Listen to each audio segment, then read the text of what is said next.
Crónica del poder de la colonia. Gobierno como centro de información. A lo largo de toda la historia colonial, el rey de España fue la autoridad suprema. En la época de la conquista de México, el monarca en quien recayó la responsabilidad efectiva del gobierno fue el emperador Carlos I de España y V de Alemania. Su política fue fundamentalmente absolutista, es decir, concentrando en la corona el poder absoluto, de manera que la voluntad real no tenía límites legales y constituía la ley suprema. Los reyes gobernaron a México desde España basándose en los informes que recibían, interviniendo personalmente en raras ocasiones, ya que delegaron la autoridad en instituciones que actuaban en su nombre. Jamás un rey en España visitó México ni ninguna otra de las colonias españolas en América. El Real y Supremo Consejo de las Indias fue la autoridad subordinada de más alta categoría creada por el rey para gobernar las colonias en América, con un grupo de ministros nombrados por él.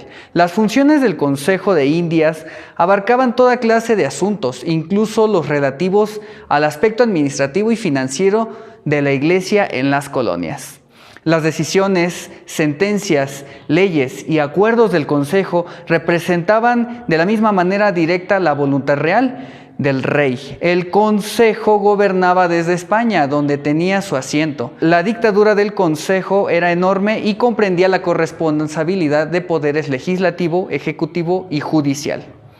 El virrey fue la autoridad local suprema y su poder subsistió durante todos los años de la historia colonial. Del virrey dependían una multitud de empleados y autoridades subalternas por medio de las cuales gobernaba el enorme territorio bajo su mando. Organizaciones eclesiásticas. La Iglesia Católica fue una parte muy importante en la organización social y política del Imperio Español. Desempeñó también funciones económicas. El gobierno español impulsó la organización de la Iglesia en los territorios colonizados, tanto entre los indios como entre los pobladores no indígenas.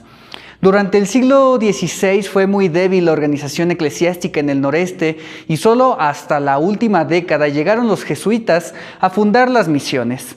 En estas provincias, el firme establecimiento de la Iglesia aconteció en el siglo XVII, tanto entre los indios por medio de las misiones, como entre los colonos por medio de las parroquias.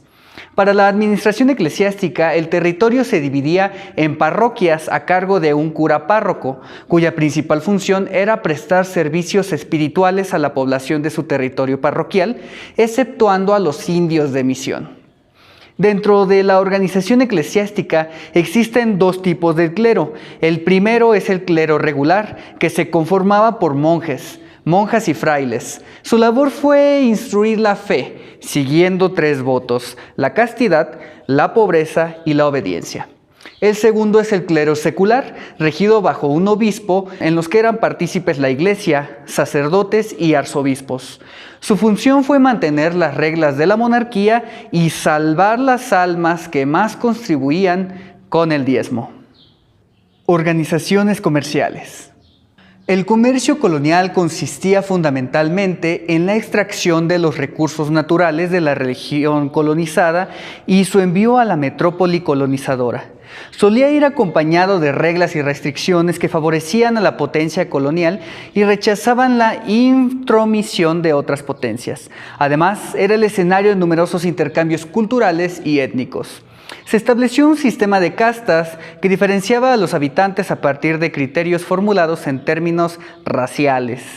Los blancos, como podían ser los españoles peninsulares o los criollos, eran de la élite dirigente o privilegiada que participaba del comercio colonial, mientras que los indios, término genérico para los indígenas americanos, estaban sometidos a la autoridad y explotación de los blancos. Los negros eran esclavos.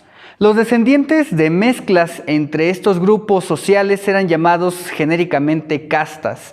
El comercio colonial en América concluyó a medida que triunfaban los movimientos independientes. Niveles de alfabetización. La Iglesia, institución alfabetizadora en la época colonial.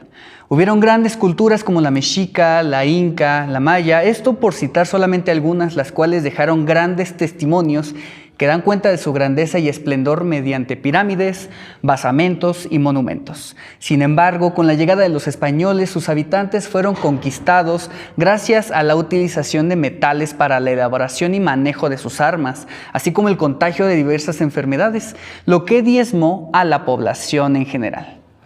Lo que empezó como una conquista militar, gradualmente se fue transformando en una conquista cultural, con la finalidad de que los pobladores del Nuevo Mundo se apropiaran de los elementos de la cultura europea. La Iglesia ocupó un lugar importante, de ahí la llegada de una gran cantidad de religiosos. Destacan principalmente la Segunda Orden en llegar a México, conformada por dieguinos, carmelitas, jesuitas, filipenses, juchinos, hipólitos y bletemitas, quienes fueron estos los responsables de evangelizar a los pobladores del Nuevo Mundo. Por tanto, además de bautizarlos y promover la fe, también consideraban necesario enseñarles a leer y escribir, a fin de promover la religión católica, siendo Pierre de Gand o Pedro de Gante, uno de los misioneros a quien se le atribuye la primera mantilla para la enseñanza de la lectura y escritura, elaborándola a finales del año 1500 de nuestra era. Dicha mantilla promovía la memorización del alfabeto y la integración de las primeras sílabas y palabras y oraciones. La utilización de mantillas y los silabarios promovió que miles de indígenas aprendieran mediante la memorización, la lectura y la escritura. De ahí que procesos de repetición, castigos y enseñanzas monótonas hayan sido muy comunes en esos tiempos. Incluso han llegado a perdurar hasta nuestros días frases tales como "la letra con sangre entra", a fin de promover una rápida memorización o, de no ser así, implementar un severo castigo. La Ilustración. La Ilustración fue un movimiento intelectual, filósofo, cultural y social, nacido en Europa en el año 1500, perdurado del siglo V al XV. Constituido por una sociedad jerárquica en la que la Iglesia tenía el poder, esta fue la también llamada Revolución Científica por los nuevos conocimientos y el cambio racional, además del cuestionamiento de la fe. La Ilustración inició a causa de la Guerra de los 30 años, en la que escritores de duras críticas de la guerra tenían auge en esta revolución. Los más inteligentes eran los que decidieron hablar, siendo Hugo Grotius y John Comenius los precursores hasta este momento. También hubieron precursores ingleses como Francis Bacon, Thomas Hobbes, René Descartes y filósofos como Galileo Galilei, Kepler y Wilhelm.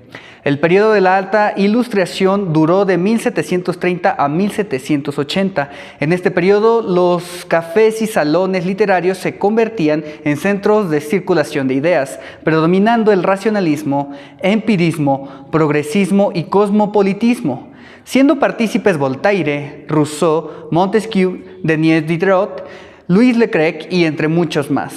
La Ilustración generó un impacto en la religión, predominando el ateísmo. Lamentablemente, la Ilustración llega a su fin con la llegada del Romanticismo, volviéndose tema popular en gente común que no requería de reuniones y generar nuevos pensamientos, solo el uso de las emociones e instintos en lugar de la razón, o lo que conocemos como escepticismo.